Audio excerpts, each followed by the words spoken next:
வணக்கம். இன்றைக்கி நம்ம பார்க்க போகிற டாபிக் பார்த்தீங்கன்னா MA 25007 paper and advance number theory paper follow பண்ணுறவங்களுக்கு யூனிட் 4 டாப்பிக்கில் நம்ம ஃபோக்கஸ் பண்ணிக்கிட்டு இருக்கோம். கான்குரன்ஸ் ரிலவெண்ட்டான ப்ராப்ளம்ஸ் பார்த்துட்ருக்கோம். Solve the concurrence 12x concurrence 248 modulo 18 இந்த மாதிரி கொஷின்ஸ் கொடுத்தா எப்படி ஒர்க் அவுட் பண்ணுறது அப்படின்னு பார்க்கலாம்.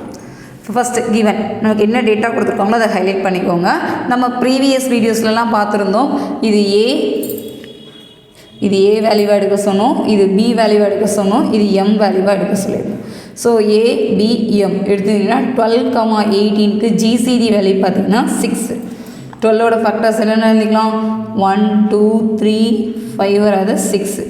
இங்கே 1 2 3 4 வராது 5 வராது 6. அண்ட் அதுக்கடுத்து பார்த்திங்கன்னா 9 வந்திருக்கலாம், இங்கே 18 போய்க்கலாம். இதில் காமன் டிவைசஸ்லாம் எழுதுங்க. அதில் கிரேட்டஸ்ட் வேல்யூன்னு பார்த்தீங்கன்னா 6 தான் எக்ஸிஸ்ட் ஆகும்.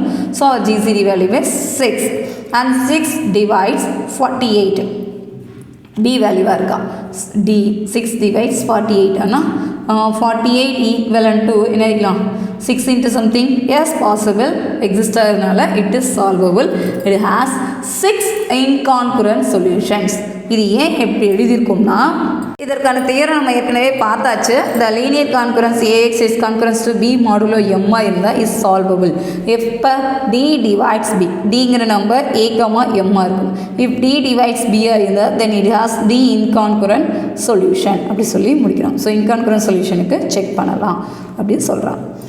இப்போ இந்த ப்ராப்ளத்தில் நமக்கு 6 வேல்யூ வந்திருக்கு. ஸோ 6 இன்கான்குரன்ட் சொல்யூஷன் எக்ஸிஸ்ட் ஆகும். அது என்னென்னு எப்படி செக் பண்ணுறதுன்னு பார்த்தீங்கன்னா அதுக்கான ப்ராசஸ் இதுவும் நம்ம ஒரு ஃபார்முலாவில் எடுத்துருந்தோம். ஜென்ரல் சொல்யூஷனாக பார்த்தீங்கன்னா x equal to x0 plus m by d of t எடுத்துங்க. அப்போ x0 ப்ளஸ் m, எம்மோட வேல்யூ என்னது? மாடுலோ வேல்யூக்கு நம்ம எடுத்துருக்கிறது 18. ஸோ 18 சூஸ் பண்ணிக்கோங்க. அப்போ 18 டிவைடட் பை டி, டினா இந்த ஏகமா எம்மோட ஜிசிடி வேல்யூ பார்த்தது 6 ஆஃப் டி. இது ரெடியூஸ் பண்ணி எழுதிங்க 3t. டீயோட வேல்யூ என்ன இருக்கலாம்? 0 to 6 நம்ம சூஸ் பண்ணிக்கலாம். 6 இன்கான்குரன்ஸ் குரூப்பை 0 சேர்க்கறதுனால லெஸ் தேன் 6 போட்டுக்கலாம். இப்போ x0ஓட வேல்யூ ஃபார் அவர் அசம்ஷனாக 1 சூஸ் பண்ணிக்கலாம். ஸோ x0ஓட வேல்யூ 1ன்னு எடுத்துக்கிட்டேன். x equal to 1 + 3t 0 less than or. இப்போ டீயோட வேல்யூ மட்டும் நம்ம மாற்றிக்கிட்டே இருக்கலாம். டீயோட வேல்யூ 0 1 2 3 4 5 வரை எடுக்கிறோம். 6 datas. So 0 1 2 3 4 5. D equal to 0ன்னு எடுத்திங்கன்னா இருக்கலாம் 1 + 3 × 0 0. அப்போ 1 + 0 1.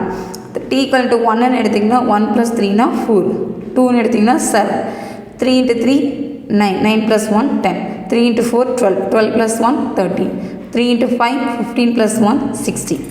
Therefore, the 6 incongruent solutions are 1, 4, 7, 10, 13, 16. This is our required final answer.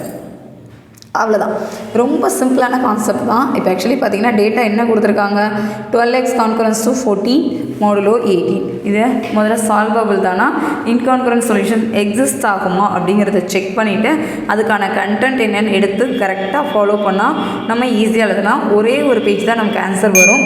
So try பண்ணுங்கள். இந்த மாதிரி ப்ராப்ளம்லாம் கண்டிப்பாக எக்ஸாமில் வந்து அட்டன் பண்ணுங்கள். ஈஸியாக மார்க்ஸ் ஸ்கோர் பண்ணுங்கள். உங்களுக்கு ஏதாவது டவுட் இருந்ததுன்னா கமெண்ட் பண்ணுங்கள். நம்ம சேனலை சப்ஸ்கிரைப் பண்ணிக்கோங்க. உங்கள் ஃப்ரெண்ட்ஸ் எல்லாருக்கும் ஷேர் பண்ணுங்கள். தேங்க்யூ.